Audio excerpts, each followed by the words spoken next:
উদ্যোগপতি প্ৰদীপ শৰ্মাৰ দেহাৱসান 25 নৱেম্বৰত শেষ নিশ্বাস ত্যাগ কৰিলে প্ৰদীপ শৰ্মাই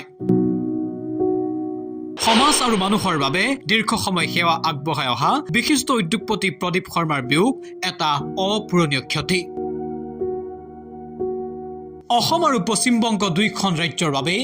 বিগত কেইবা দশক ধৰি সমাজ আৰু মানুহৰ বাবে কাম কৰি অহা বিশিষ্ট উদ্যোগপতি প্ৰদীপ শৰ্মাৰ মৃত্যু হয়